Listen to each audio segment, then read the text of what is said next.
Bonsoir à tous, merci de nous faire confiance. Souvenez-vous, le 16 mars 2020, le président de la République, Emmanuel Macron, prenait la parole lors d'une allocution télévisée pour faire une annonce qui allait changer la vie de tous. C'était le confinement, souvenez-vous. Une mesure exceptionnelle qui devait durer 15 jours et qui a pris fin progressivement 2 mois plus tard, le 11 mai. Mais depuis, pas une journée ne s'est écoulée sans que nos libertés aient été limitées, l'imposition de mesures sanitaires, suivies de confinement et de couvre-feu. Le regard porté sur le sport en ce moment fait débat, allusion faite sur les mesures prononcées par le gouvernement, obligation du pass sanitaire qui s'étend dans toutes les disciplines sportives. Ce soir, avec les invités que nous recevons en plateau, évidemment, et en visio, bien sûr, sera question, dans un premier temps, de faire un bilan sportif 2020, malgré les difficultés évoquées, et de se projeter, pourquoi pas, vers 2021 et 2022, si il existe vraiment une possibilité de reprise. Au rang des invités, Alain Sorez. Bonsoir, Alain Sorez. Bonsoir à tous. Vous êtes le président du CrossGoa. Bonsoir. Bonsoir. Juste à côté de vous, il y a Éric Paulin. Éric Paulin, bonsoir. Le président de la Restar. Bonsoir, Éric Paulin. Bonsoir. Ronan Interville, qui est le capitaine des Guadaboys, bien sûr, et également aussi du phare de Petit Canaille. Il est sur le plateau avec nous. Bonsoir, Ronan. Bonsoir. Et puis Steve qui est là. Bonsoir, Steve. Mais bonsoir, c'est avec plaisir. Malheureusement, on ne pourra pas parler des matchs du week-end, donc qui est notre difficulté actuelle. On aura le temps de parler d'autres choses qui sont en relation, donc les invités sont là pour en parler, justement. Du côté, justement, en visio précisément, nous avons Jacques Bad. Jacques Bad, c'est le président du DMGF. Alors, c'est la délégation marie-galantaise Football Club. Et il est en direct avec nous. Bonsoir, Jacques Bad. Bonsoir Richard, bonsoir à tous, bonsoir à mes amis, Eric, Alain, Steve, et bonsoir à la Guadeloupe. Oui, des amis en quelque sorte, Jacques. Oui, je les connais bien. Et puis évidemment, Frédéric Téjou, gardien de la sélection et également de la Gauloise. Bonsoir, Frédéric Téjou. Bonsoir Richard, bonsoir aux invités, bonsoir aux auditeurs. Ravi que vous soyez tous en plateau et que vous soyez en visioconférence également avec nous. Nous allons parler d'ailleurs de cette situation. Je vous l'ai dit avec évidemment une thématique qui a trait à l'émission de ce soir. Quelle est la place du sport dans cette situation sanitaire compliquée? Alain Sorez, je vais d'abord commencer avec vous, puisque vous êtes le président du CrossGoa, je le disais tout à l'heure. Alors, avant de parler véritablement de ce qui se passe actuellement, parlons du bilan de 2020, qu'est-ce que vous avez envie de dire sur le plan sportif, cela s'entend, de manière générale? Alors, sur le plan sportif, c'est pas pour faire une fleur au Guadaboy, mais oui. ça illustre ce que nous venons de vivre, c'est-à-dire que juin-juillet, on était dans l'optimisme, parce qu'on avait des compétitions internationales qui reprenaient, on a eu l'Euro, on a eu la Gold Cup. Et donc, en plus, nous, par exemple, le Cross de la Guadeloupe, on a eu beaucoup de réunions en mai-juin pour préparer la reprise de la rentrée en septembre avec des mesures qui sont annoncées, qui sont en place pour relancer le sport au niveau national. Donc, malheureusement, en juillet, il y a eu ce coup d'arrêt. Je pense, comme nous l'avons dit au Cross Guadeloupe dans un communiqué, c'est un échec collectif. Je pense que nous sommes ici dans une émission de football, c'est un jeu collectif. Et lorsqu'on perd, lorsqu'on est éliminé, il faut en tirer les conséquences et il ne faut pas attaquer ou critiquer seulement l'entraîneur ou le président de club. Il faut assumer cette faute collective pour nous, Guadeloupe, que nous nous retrouvons dans une situation catastrophique et qui retarde donc cette reprise qui était annoncée, qui était gérée au niveau national pour relancer justement la pratique sportive. Situation critique, c'est vrai, on l'a dit. 2020, ça n'a pas été une très bonne saison, en tout cas, pour le football, singulièrement, pour parler d'ailleurs de la Restar, Éric Paulin. Non, singulièrement de la Restar. Bon, la Restar, quand même, 2020, a fait une bonne saison, terminé 3e de son groupe. C'est vrai qu'on s'était fixé des objectifs 2021-2022 à la hausse, mais on se rend compte que psychologiquement, personne n'est prêt. Oui. Je crois que la Guadeloupe, d'une manière générale, n'est pas prête à ce qu'on puisse mettre en avant le sport. Il faut d'abord régler le problème de la pandémie.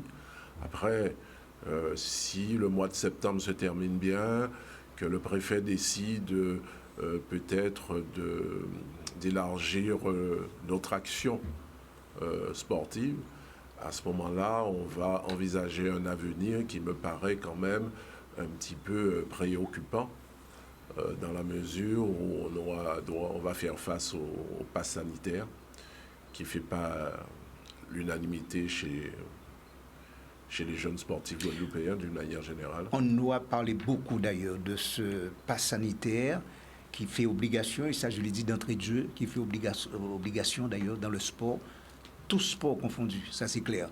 Alors on a Anterville, avant de poursuivre, on a Anterville, c'est vrai, on va parler évidemment, on va parler des Guada Boys, ça c'est sûr, mais enfin, tu vis des moments, je dirais, un petit peu difficiles en ce moment. Bah oui, c'est comme tout le monde. On est un peu dans l'incertitude, donc on ne sait pas, et effectivement avec la crise actuelle, quand est-ce qu'on va pouvoir éventuellement reprendre les entraînements. Donc c'est vrai que pour tout sportif, c'est vrai que c'est assez contraignant de ne pas savoir, d'attendre. Mais bon, avec ce qui se passe en ce moment, le principal c'est de se protéger, de protéger ses proches, sa famille.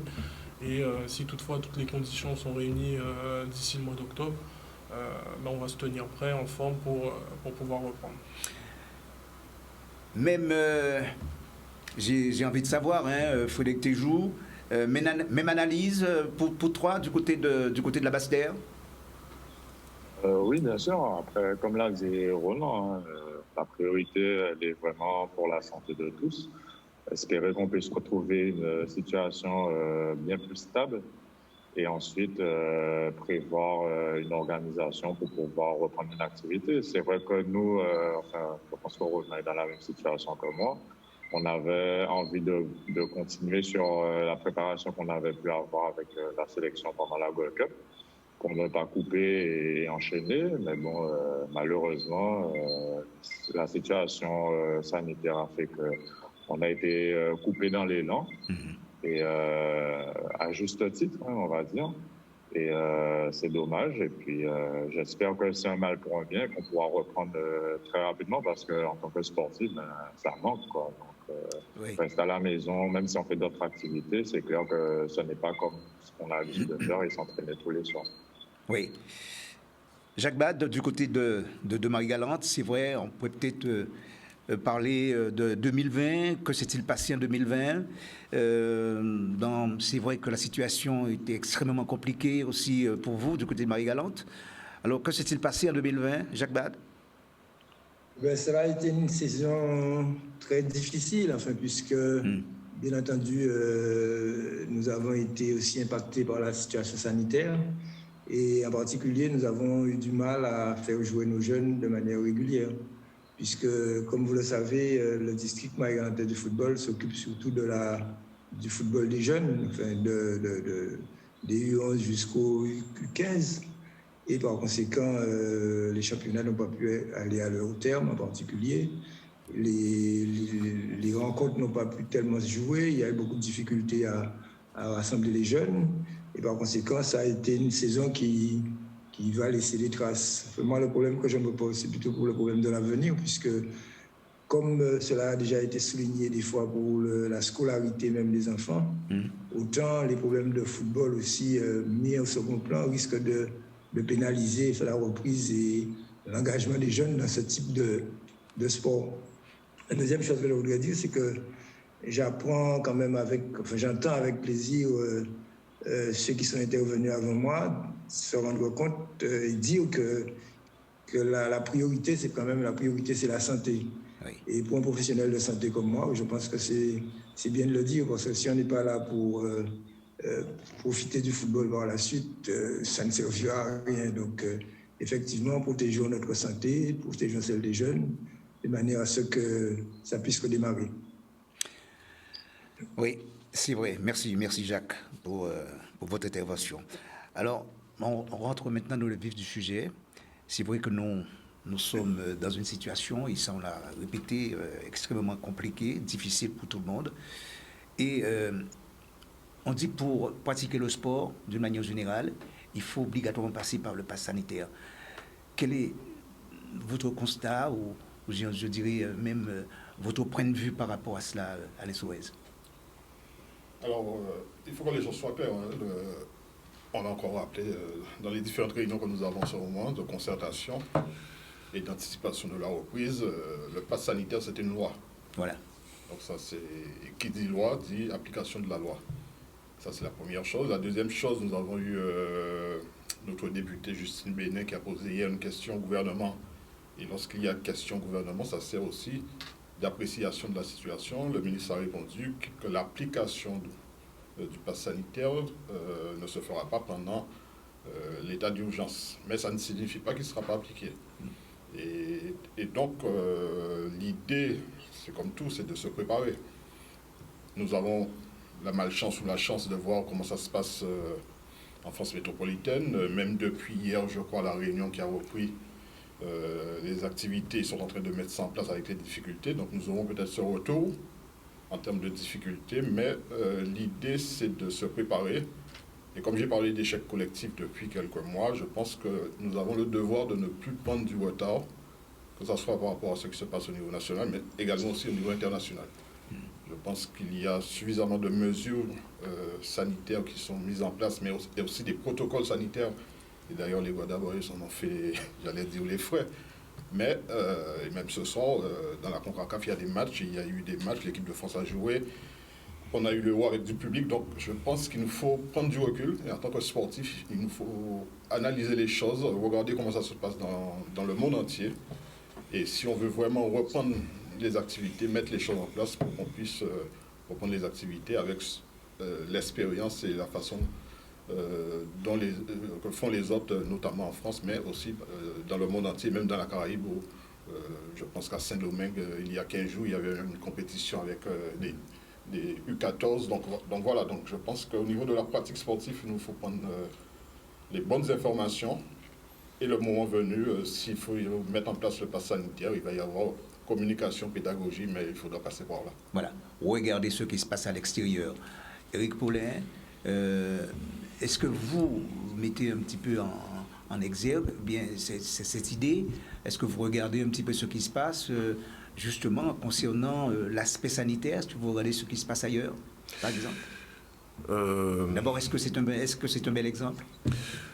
Une chose est sûre, c'est que au vu de ce qui se passe un petit peu partout, je dirais dans le monde, on a parlé tout à l'heure d'Haïti, de Saint-Domingue et tout cela, je crois que en France particulièrement, je crois qu'on va s'habituer au pass sanitaire. On y arrivera. Le championnat, les compétitions, je dirais amateurs, se déroulent. Les championnats de National 1, National 2, National 3, même la Coupe de France a lieu. Donc nous, sur la Guadeloupe, c'est vrai qu'on est de plein fouet touché par la crise sanitaire, ce qui n'est pas tout à fait le cas en métropole. Donc psychologiquement, comme je disais, on est touché, on est attentif à cela.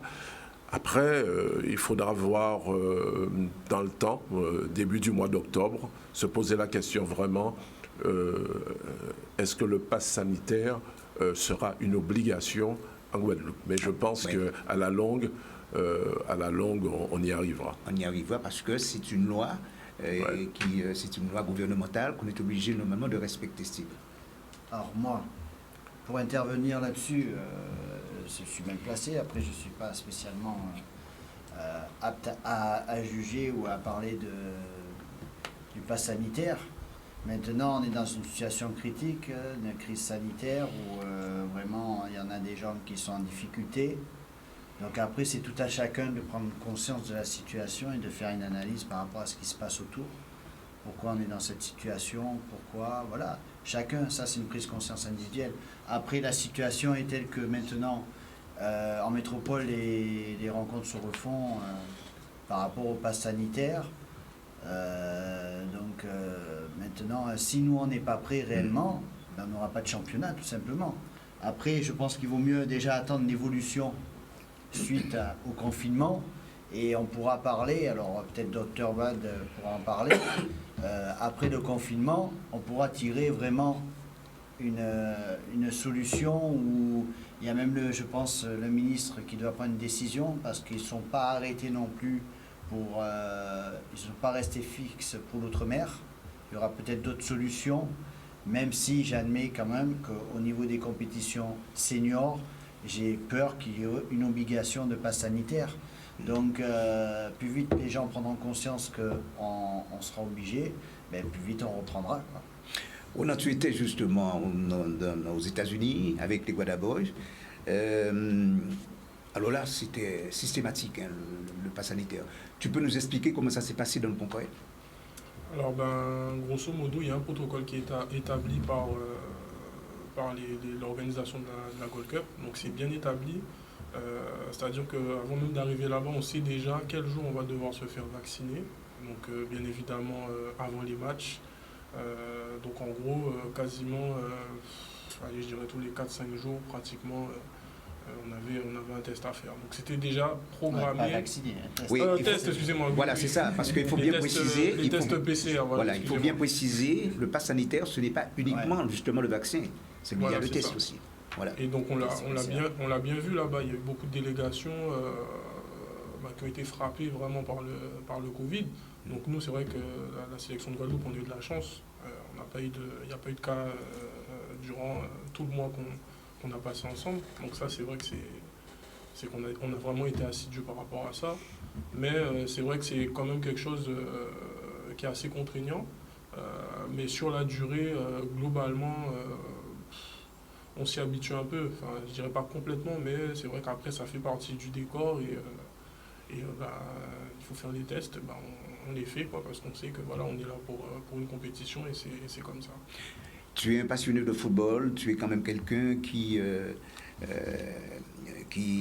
pratique son activité sportive avec beaucoup d'enthousiasme et de passion aussi en même temps. Qu'est-ce que ça t'inspire justement, ce pass sanitaire? Est-ce que toi, tu joues avec justement l'équipe du Phare de Petit Canal? Cela dit, est-ce que tu es vacciné? Bon, c'est une question personnelle, mais après je te la pose quand même cette question. Est-ce que tu es vacciné ou pas? Alors oui, pour ma part, oui, je suis vacciné. Maintenant, l'application du pass sanitaire, de toute façon, qu'on soit pour ou contre, oui. Va falloir trouver des solutions pour qu'il y ait un maximum de sportifs demain qui puissent reprendre leur activité. Parce que moi, ma crainte, c'est que le championnat il reprenne, mais qu'il y ait des joueurs qui ne reprennent pas. Et du coup, quelque part, le championnat, il va être, pas dire qu'il va être faussé, mais si on a des joueurs cadres dans chaque équipe qui sont contre par exemple, la vaccination, ne serait-ce que pour le test PCR, c'est vrai que ça peut diminuer certains effectifs. Donc, pour la beauté aussi de notre sport, ça peut être quelque chose aussi qui sera... il va manquer quelque chose, ça va retirer un peu de charme à notre compétition, à notre championnat. Oui, alors ça discute entre vous les joueurs singulièrement du Phare, de Petit Canal. Vous parlez souvent d'ailleurs du pass sanitaire? Bien sûr, entre nous, on discute, chacun a son avis, hein, un peu comme partout, chacun a son opinion par rapport à ça. Donc l'idée, c'est que tout le monde respecte l'opinion de chacun. Maintenant, on attend avec impatience les prochaines décisions qui vont être prises justement par notre préfet d'ici la fin du mois, pour savoir dans quelle mesure, déjà, c'est surtout ça, de savoir dans quelle mesure on va pouvoir reprendre une activité sportive. Jacques Bad, là maintenant, je me tourne vers vous, du côté de Marie-Galante. Alors, ce pass sanitaire, selon vous, Jacques, pour déjà pratiquer pleinement son sport, c'est une obligation. Le professionnel que vous êtes, le professionnel de santé que vous êtes, qu'est-ce que vous avez envie de dire à tous ceux qui pratiquent leur sport, le football ou autre discipline sportive? Qu'est-ce que vous avez envie de leur dire? Sur le premier élément que je voudrais sortir, c'est que c'est vrai que le pass sanitaire, ce sera une contrainte, ou c'est une contrainte. Mais en même temps, il ne faut pas le prendre uniquement comme une punition, c'est aussi une protection. C'est la protection de ceux qui vont pratiquer le football, qui se rencontreront et qui auront la garantie que celui qui est à côté ne va pas les contaminer, parce que Le problème qui se pose dans ces situations-là, c'est que d'une part, on peut être contaminé, ne pas le savoir, contaminer quelqu'un d'autre, qui lui a une famille, qui l'aura contaminé, qui aura peut-être des choses beaucoup plus graves qu'une simple infection par le virus, le coronavirus. Donc il me semble que c'est plutôt une protection quand même de l'environnement et des autres, de manière à permettre à ce que le sport d'une manière générale se passe dans des conditions de sécurité suffisantes. Après, je pense que c'est peut-être un peu...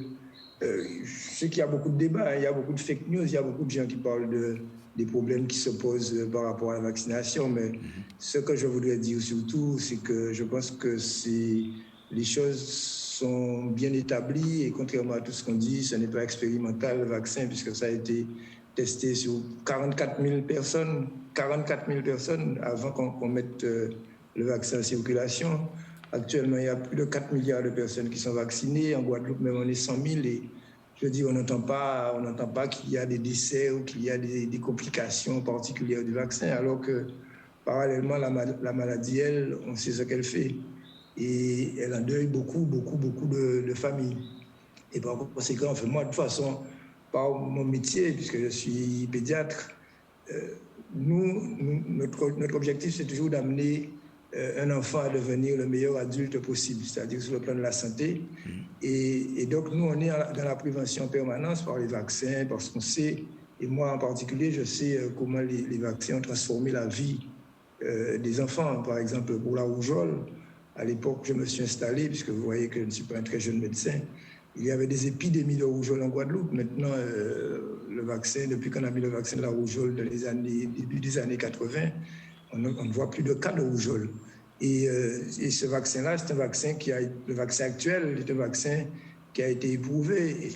Et on dit qu'il est expérimental, et c'est faux, parce que ce n'est pas un vaccin expérimental. C'est-à-dire que quand on a mis le vaccin en route, on a vu qu'il y avait tellement de différences entre les gens qu'on vaccinait dans les études qu'on a faites, entre les gens qui étaient vaccinés et ceux qui n'étaient pas vaccinés, la différence qu'il y avait au niveau des contaminations.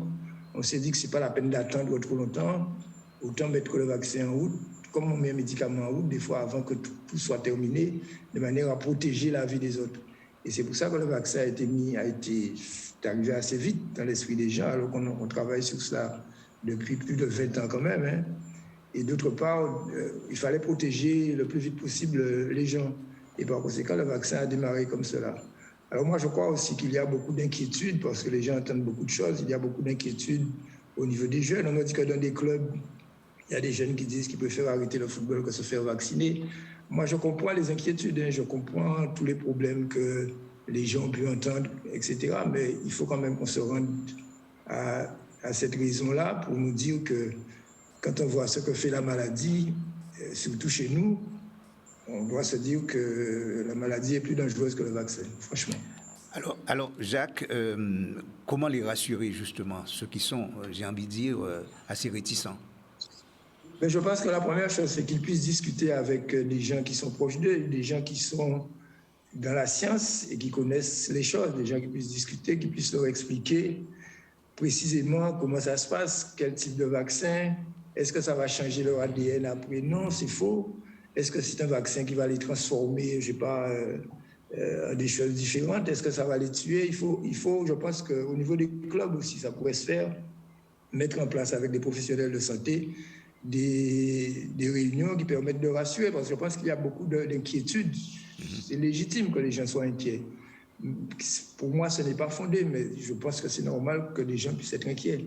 Et ce serait bien que, peut-être dans les clubs, ou au niveau de la ligue, ou je ne sais pas, et à Marie-Galante, on va essayer de faire ça, essayer d'expliquer aux gens ce que c'est précisément, ce que c'est que le vaccin, que tous les médecins, par exemple, sont vaccinés, enfin, 95% des médecins sont vaccinés, et que les médecins ne sont pas fous quand même. Enfin, je pense qu'on tient à la vie comme tout le monde. En fait, je veux dire, c'est pas...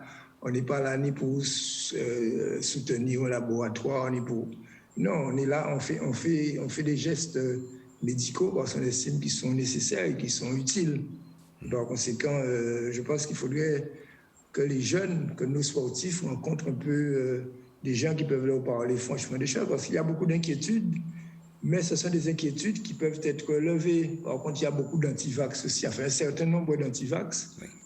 Ils sont des irréductibles qu'on ne convaincra peut-être pas, mais je pense que c'est important, ce serait important de faire le travail auprès de ceux qui doutent et à qui il faut expliquer les choses. Et moi, souvent à des amis, je leur explique les choses et après ils me disent « Bon, Jacques, c'est bon, je me fais vacciner ».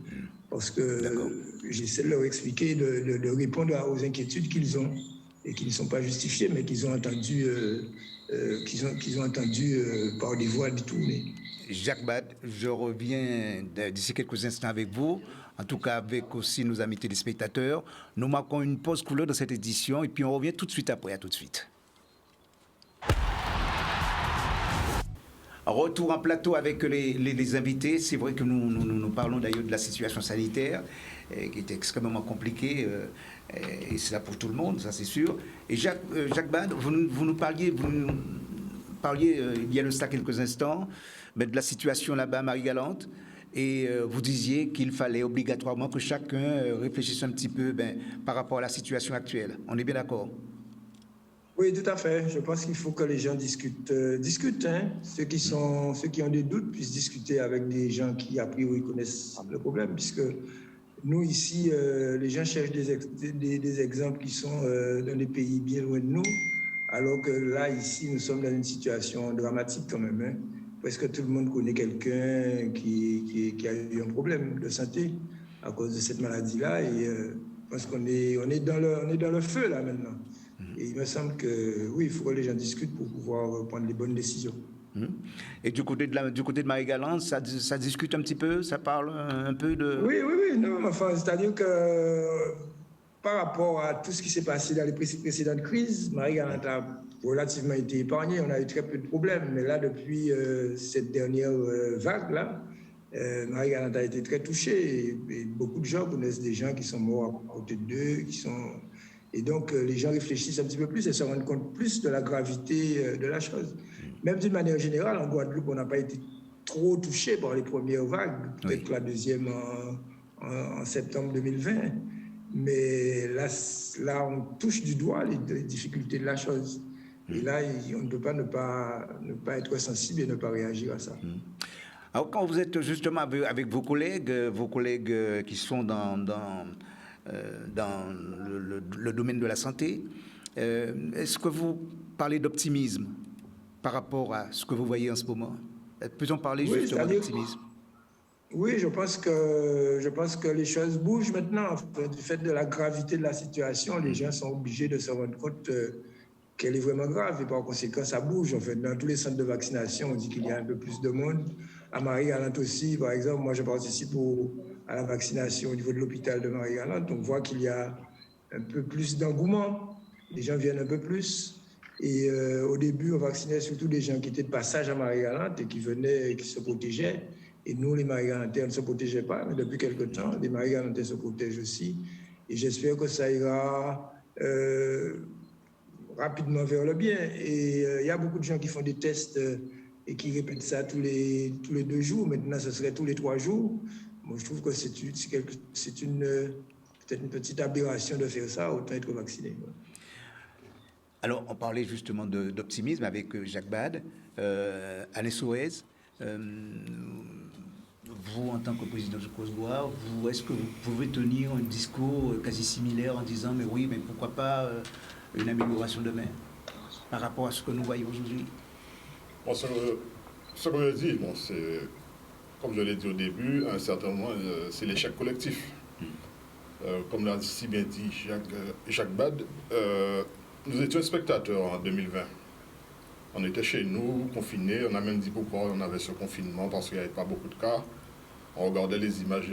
Même moi, j'étais affolé lorsque j'ai vu New York, la grande New York, avec des morts en sachet dans des conteneurs. On voyait les images du Brésil, on voyait même les images de Paris. Et donc, nous, on n'a pas pris conscience que les mesures nationales décidées, on pouvait ne pas l'appliquer parce que tout allait bien. Donc, à un certain moment, je pense que nous avons suffisamment pris de retard, et notamment au niveau sportif. Comme je l'ai dit, maintenant, il ne faut pas espérer aussi. D'ailleurs, c'est une tradition dans le football en Guadeloupe, très souvent demander des dérogations. On n'a pas le diplôme pour entraîner la R1, on veut une dérogation, donnez-nous 2 ans, donnez-nous 5 ans. Non. Je pense que le message doit être clair, même si on entend qu'il va y avoir des adaptations.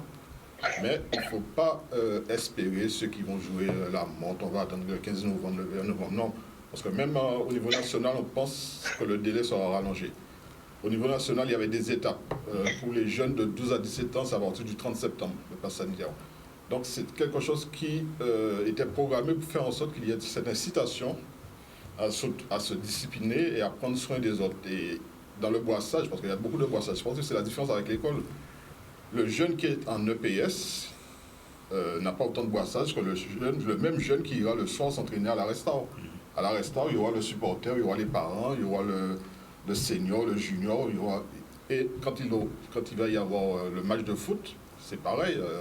On connaît la tradition en Guadeloupe, à la mi-temps, pistache, bière, etc. À la sortie, si on a gagné, il faut s'embrasser. Bref, ça n'a rien à voir avec l'éducation, parce que certaines personnes disent ouais, il n'y a pas de passe sanitaire pour le sport à l'école et on va imposer le passe sanitaire pour le sport en club. Mais c'est justement parce qu'il y a du boissage. Et pareil pour le public, là aussi, il ne faut pas espérer qu'il va y avoir des dérogations. Et le discours que nous tenons aujourd'hui avec les autorités, notamment avec la préfecture, l'inconvénient pour nous, ça a été trop de mesures tous les mois qui changeaient. Et notre réflexion maintenant, c'est de faire en sorte avec les ligues et comités dans certaines disciplines, de proposer des mesures sur pratiquement les 6 prochains mois. C'est-à-dire si c'est demi-jauge ou pratiquement du huis clos pendant 6 mois, on sait qu'on ne va pas revenir, mais à un certain moment, il faut prendre des mesures sur le long terme, 6 mois, et pareil pour les compétitions, s'adapter avec ces 6 mois pour ensuite essayer de rattraper un peu le retard que nous avons pris pour le début de saison dans beaucoup de disciplines. Voilà. Alors, Éric Poulain, je me suis souvent posé la question, est-ce que vous n'avez pas l'impression que les présidents de club ont un rôle important à jouer dans cette affaire?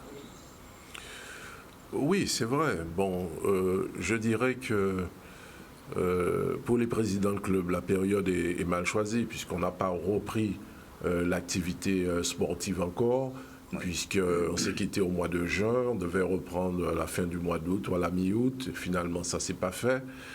Les présidents de club ne peuvent pas tenir un discours vis-à-vis des joueurs, je dirais d'une manière collective. Individuellement, on peut en discuter avec certains joueurs, mais ils ne remplissent pas encore leur rôle puisque la situation ne le permet pas. Moi, je pense qu'il faut être optimiste et il faut se donner un petit peu de temps. Attendons déjà la fin du mois de septembre, voir comment la situation évolue. Et au début du mois d'octobre, à ce moment-là, on va rediscuter, on va voir, je pense, moi je suis optimiste, je pense que la situation va s'améliorer. Au début du mois d'octobre, eh bien, on va faire un bilan. Et là, on va commencer à regrouper les jeunes des clubs. C'est là que les présidents de clubs vont intervenir. Et chacun va donner son avis sur le pass sanitaire. Parce que le pass sanitaire, quoi qu'il en soit, on sera obligé de l'adapter. Je ne pense pas qu'il y aura des passe-droits pour la Guadeloupe. On sera obligé de s'y habituer. Donc il va falloir que les présidents de clubs, à ce moment-là, s'investissent. Et bon, tout dépendra maintenant de la vision de chaque président de club. Et peut-être que là, ça mettra en difficulté aussi, je dirais, la tenue du championnat en fonction du discours de chacun. Ça, c'est si, oui, effectivement, puisque c'est... Bon. Oui, c'est vrai que l'on parle de football, ça c'est sûr. Mais bon, il faut dire que cette pratique devait se mettre un petit peu en évidence dans toutes les disciplines pour sensibiliser un peu, je crois, tout le monde. Ou non? Oui. Vous pouvez répéter la question? Non, je disais, il faudrait justement qu'il y ait cette sensibilisation, cette prise de parole, je dirais, dans toutes les disciplines sportives, carrément. Oui, c'est clair, il faut cette prise de parole pour qu'il y ait une conscience collective. Maintenant, voilà, on ne peut pas obliger quelqu'un à aller vers le vaccin ou vers le test. Chaque personne va prendre ses responsabilités, va prendre sa décision. Et comme l'a dit M. Poulain, il faut vraiment attendre début octobre pour voir comment les choses vont évoluer. comment les choses ont évolué et puis rester optimiste quant à la reprise du championnat. Alors du côté de Basse-Terre, c'est vrai que chacun est chez soi, Frédéric Téjou. Les discussions que toi tu as eues jusqu'à présent avec notamment ton président, je sais que vous vous entendez très bien. Qu'est-ce qu'il a eu l'occasion de te dire, Frédéric? Pour l'heure, c'est vrai qu'on n'a pas vraiment discuté sur le sujet, puisqu'on s'est quitté vraiment presque, je dirais, du jour au lendemain quand on a appris le confinement. Et du coup, la question n'a pas vraiment encore été posée au sein du club. Après, il y a certains joueurs qui sont vaccinés, d'autres non. Donc maintenant, on attend de savoir quelles mesures qui vont être prises pour une éventuelle reprise. Mais quoi qu'il en soit, si on est obligé de passer par le pass sanitaire, je pense qu'on n'aura pas forcément le choix. Maintenant, j'ai pu comprendre que la problématique qui se posait autour du pass sanitaire, elle était plutôt aussi financière parce que les tests, qu'ils soient PCR, salivaires ou antigéniques, deviendront payants parce que pour l'instant, ils sont gratuits. Donc, je sais que le président de la Ligue, j'ai suivi une émission dans laquelle il intervenait, où il laissait à comprendre qu'il y aurait éventuellement une demande qui aurait été faite pour avoir une certaine gratuité qui soit prolongée sur ces tests, pour éventuellement, je pense, relancer le championnat, en tout cas démarrer. Et puis on verra où ça va mener. Mais je pense qu'on n'aura pas le choix et qu'on sera obligé d'y passer. C'est une loi française. Oui. On est un département d'outre-mer français. Et je pense que c'est ce qu'on a souvent tendance à oublier, c'est qu'on est français, quoi. Donc, faut pas qu'on se dise qu'on soit français quand ça nous arrange et qu'on le soit pas quand ça dérange. Donc, il faut admettre les choses telles qu'elles sont et on est face à une situation critique et il faut s'en sortir et on veut reprendre notre sport, sauf qu'il y a une loi à respecter. Et puis voilà. Alors, les images qui ont défilé pendant que tu étais en train de parler, retracent un petit peu ton séjour du côté de Miami. D'abord, on aimerait savoir comment ça s'est passé pour toi à titre personnel, Frédéric. À titre personnel, déjà, pour moi, c'était déjà une belle récompense d'être parmi les 23 joueurs sélectionnés, puisque ça fait longtemps que je suis en sélection et à 33 ans, enfin j'avais 33 ans en juillet, faire partie d'un groupe pour participer à une telle compétition, c'était vraiment une récompense pour tous les sacrifices que j'ai déjà pu faire. J'ai connu de nombreuses blessures, j'ai jamais baissé les bras et pour moi, y être, c'était vraiment une belle récompense et ça m'a permis de croire en moi et de me dire qu'il n'est jamais trop tard pour espérer et qu'il ne faut jamais baisser les bras. Donc, une leçon de la vie, en fait. Donc, c'était une belle aventure. On était partis pour jouer les préliminaires. On s'est retrouvés en Gold Cup. On n'a pas été plus loin, mais c'est vrai que l'aventure, elle était magnifique et je pense que ça nous servira pour les années, les prochaines éditions. C'est dommage qu'on ne puisse pas surfer sur cette vague du succès de la sélection avec une reprise depuis le mois d'août avec la Coupe de France et tout. Mais je pense qu'on va essayer de repartir de plus belle et briller encore et encore. Même constat pour toi, merci Frédéric, même constat pour toi, Ronan, là-bas. Oui. Il est clair que c'était une aventure incroyable. Et on garde en mémoire d'ailleurs cette rencontre mémorable entre la Guadeloupe et la Jamaïque. Oui, bien sûr. Hein. Enfin, alors, moi je dirais que toutes les rencontres, elles ont été mémorables. Contre des équipes qui sont professionnelles. Faut pas l'oublier. Faut vraiment voir qu'il y a eu un état d'esprit. Il y a vraiment une cohésion d'équipe qui a été mise en avant. Et ce, dès le début de la préparation au mois de mai. Pour rappel, la liste, elle a été donnée très très tard. Donc on s'est entraîné pendant un moment, sans savoir qui allait partir ou pas. Quand le sélectionneur il a annoncé sa liste, il y a eu des messages d'encouragement, tout le groupe s'est rassemblé, on s'est applaudi, même les joueurs qui n'ont pas été retenus. Donc ça aussi, moi, dès le départ, c'est quelque chose que j'ai mis en avant dès le départ et qui tout au long en fait, de la compétition, ça nous a animés. En fait, c'était cet esprit, cet état d'esprit entre joueurs locaux et joueurs professionnels. Et en fait, ce qu'il faut retenir, c'est que vraiment ça a pris, qui fait qu'on a pu accrocher des nations, enfin des équipes, des joueurs professionnels contre qui on a joué. Donc oui, c'était une très très belle aventure. Ça a aussi permis à des joueurs de se montrer, des jeunes joueurs, des jeunes talents qu'on a, de montrer qu'en Guadeloupe, on a des jeunes qui sont talentueux. Donc c'est bien, c'est de bon augure. Ça va permettre également à nos jeunes pour la prochaine Gold Cup, éventuellement en 2023, puisque ça va être l'objectif, ça va être d'y retourner, d'emmagasiner de l'expérience et d'être prêt et pour se qualifier cette fois-ci. Oui, pour se qualifier cette fois-ci, oui, pourquoi pas. Mais ce que toi, tu as retenu d'essentiel, concernant d'ailleurs les autres clubs, les autres nations, quoi. Les autres nations, évidemment. Ce que je mettrai en avant, moi, ce qui m'a le plus marqué, c'est la rigueur. C'est la rigueur, c'est-à-dire que c'est des joueurs qui répètent les efforts. Dans le repli défensif, quand à la perte du ballon, c'est incroyable. Enfin, moi, c'est ce qui m'a le plus choqué, c'est vraiment la rigueur que les joueurs pros ils mettent dans tout ce qu'ils font. Ils ne laissent rien au hasard. Et ça, c'est quelque chose qui m'a marqué. Alain Soez, vous avez eu l'occasion de vous déplacer de par le passé avec pardon? Non, pas cette fois-ci, mais je veux dire de par le passé, avec la sélection. Vous avez eu l'occasion de les voir évoluer, les joueurs. Vous les avez vus aussi, ne serait-ce qu'à la télé, pour cette édition. Quelle est la différence, selon vous? S'il y a vraiment une différence. La différence, c'est cette année, je pense qu'ils ont fait un bon parcours, malgré, et en même temps, ils ont été victimes de... ils étaient jeunes. Oui. Notamment, jeunes à quel niveau? Par exemple... l'expérience, la naïveté. Les cartons rouges. Oui, d'accord. Ouais. D'ailleurs, ils ne sont pas les seuls.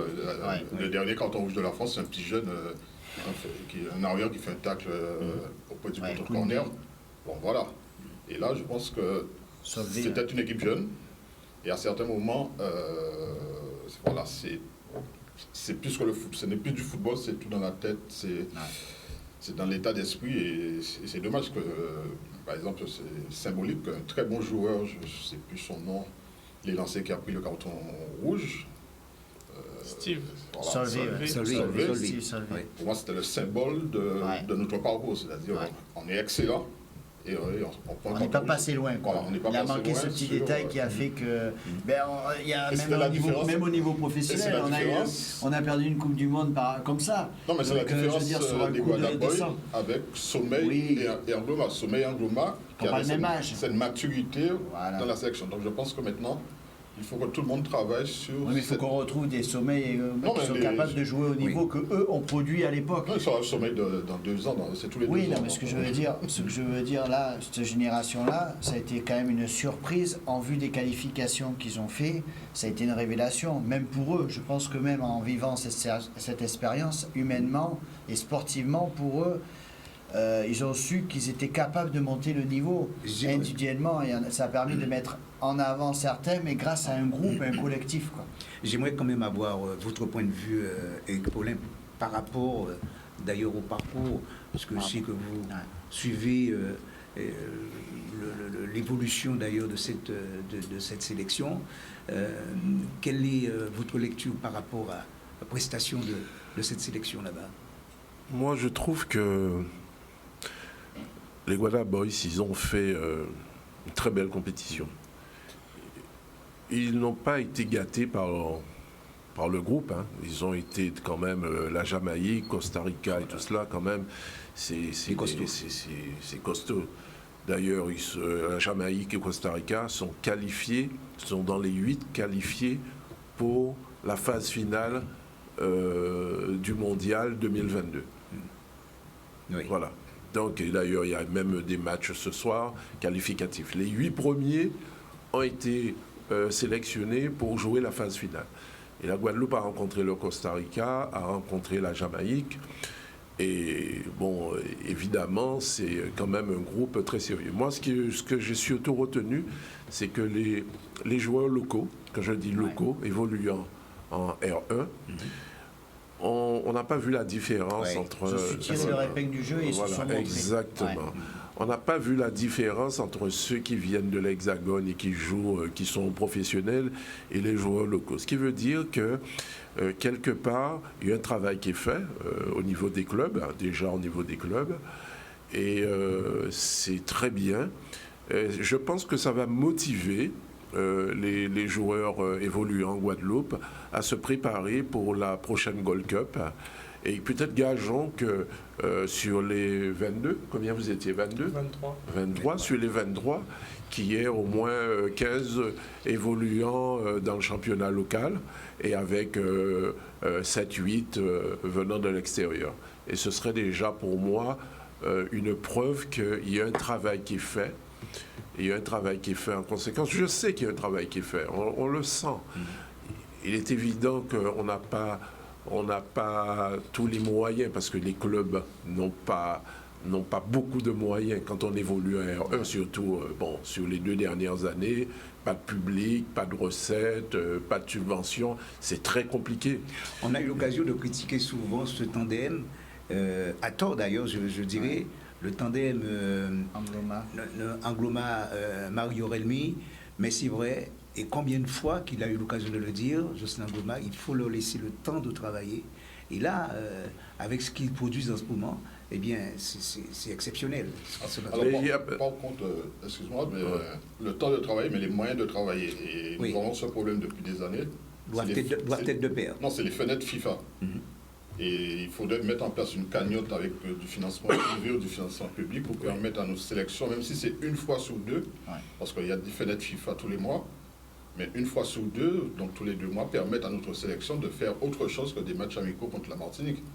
Donc je pense qu'il faut mettre en place avec nos partenaires, je ne vais pas nommer le nom de compagnies aériennes, etc.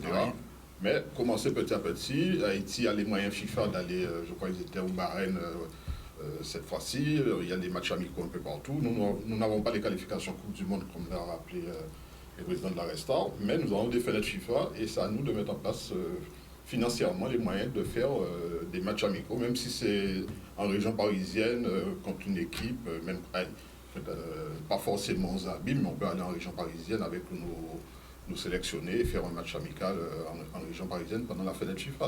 Peut-être Paris, c'est vite fait avec un partenaire financier. Et organiser ces fenêtres FIFA, je pense que ça nous manque.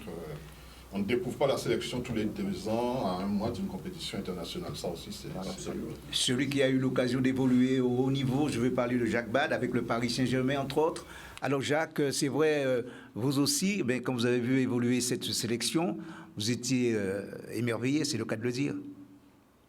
Tout à fait. Tout d'abord, je dois dire que j'ai été très supporter de la sélection et j'ai trouvé que la compétition s'est très très bien passée. Il y a 2 choses la première chose qui m'a plu surtout, c'est que dans la maîtrise même du jeu, dans la maîtrise du ballon, j'ai trouvé que la sélection a fait beaucoup de progrès et a rivalisé avec toutes les équipes. C'est-à-dire que nous n'étions pas dans un kick and rush, je crois que c'est ce qu'on dit. Et au contraire, les gars maîtrisaient le ballon, faisaient courir la balle et j'ai trouvé ça très agréable et j'étais un petit peu embêté de les voir sortir de justesse comme ça du niveau supérieur. Mais en tout cas, ça laisse présager, me semble-t-il, de bon avenir pour cette équipe-là. Et je pense que Jocelyn, même si je ne l'ai pas vu travailler, mais fait du bon travail, a un comportement de calme sur la touche, etc., qui doit donner confiance aux jeunes qui l'encadrent. Et je pense qu'elle a raison, il faut quand même que les préparations soient peut-être plus intenses, plus répétées, mais en tout cas, c'est une sélection qui est prometteuse et moi je pense que nous n'avons rien à envier. Quand j'ai vu jouer les gars, nous n'avons rien à envier aux autres. Peut-être un petit peu plus de rigueur des fois, mais nous n'avons pas à envier grand-chose. Et la maîtrise du jeu surtout, la maîtrise du ballon, avoir le ballon, le faire courir, tout ça, ça m'a beaucoup plu. Ça m'a beaucoup plu et j'espère que ça continuera à ce sens-là. D'accord. Jacques Bad, nous n'allons quand même pas nous éloigner de notre thématique de ce soir. Pour rassurer la population, pour rassurer d'ailleurs tout le monde, puisque nous sommes arrivés quasiment au terme de cette émission, puisque vous avez la parole, qu'est-ce que vous avez envie de leur dire? Ce sera votre mot de conclusion.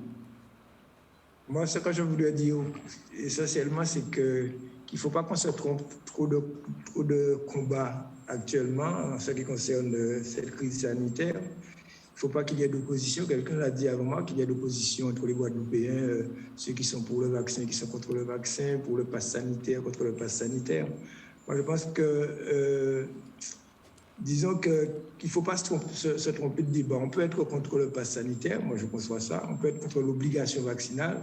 Mais quand on a un certain nombre de professionnels, d'abord Guadeloupéens, et des gens de haut niveau qui sont chefs de service dans des services en France. Vous savez, pour être chef de service dans un CHU en France, il faut avoir une certaine qualité.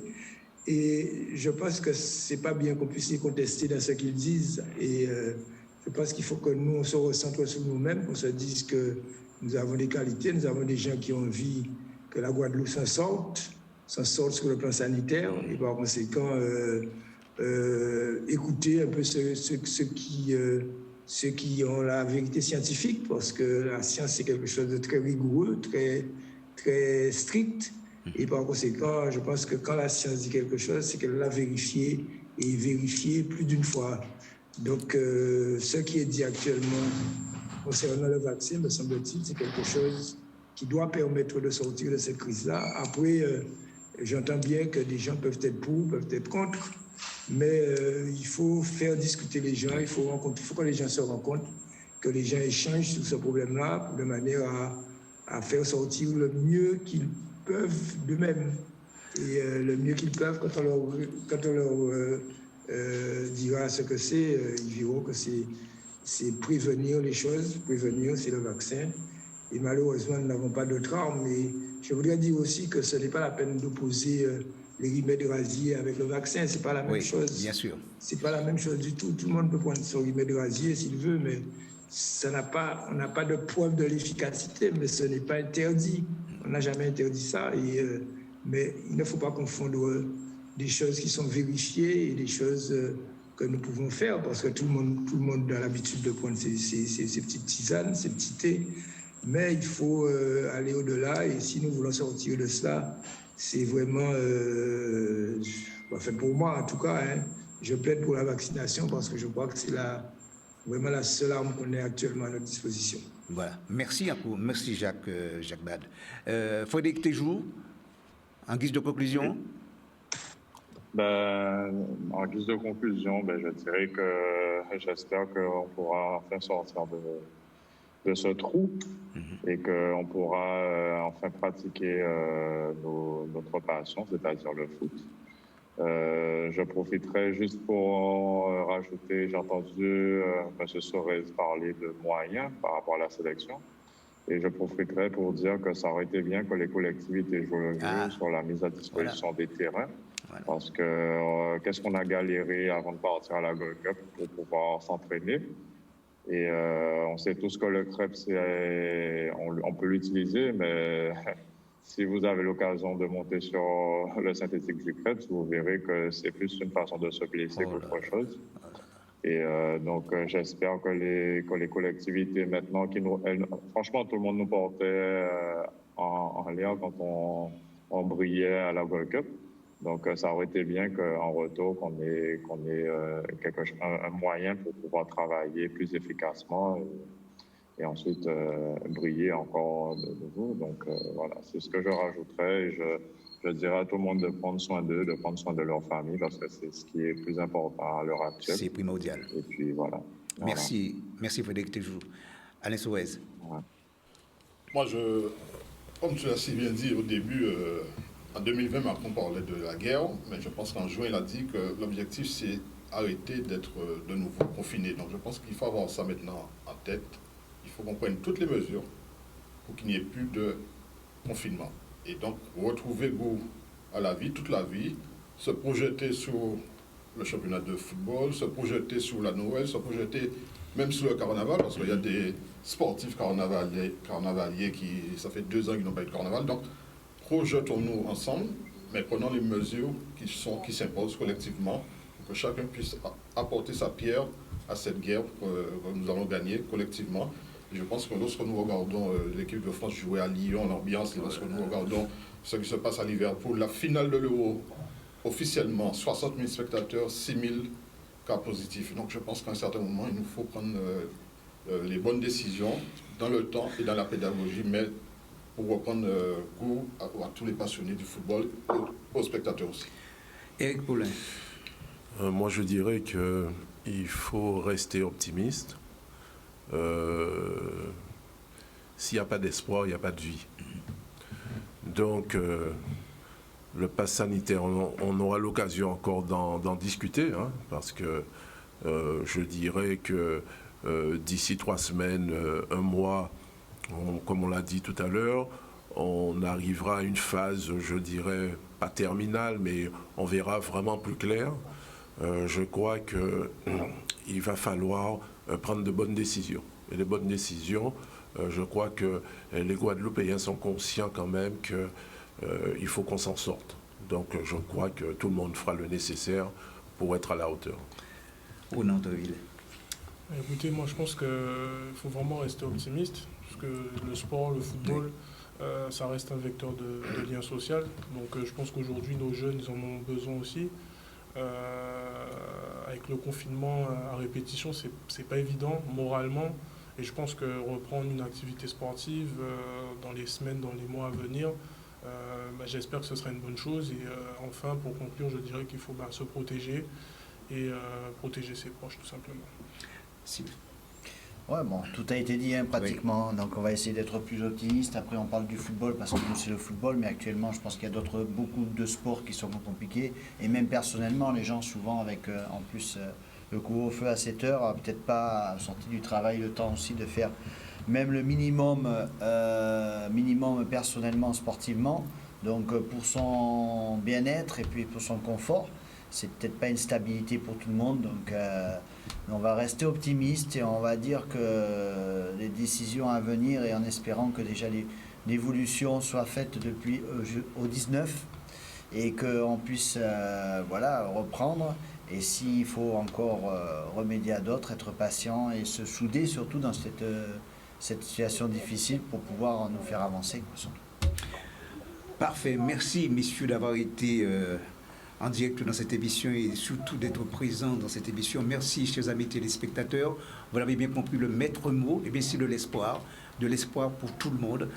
En espérant, je le disais tout à l'heure, vous retrouver très prochainement pour une nouvelle thématique concernant d'ailleurs cette situation sanitaire et pour parler aussi de sport d'une manière générale. Bonne soirée à tous et à bientôt sur votre télévision Canal 10. Au revoir.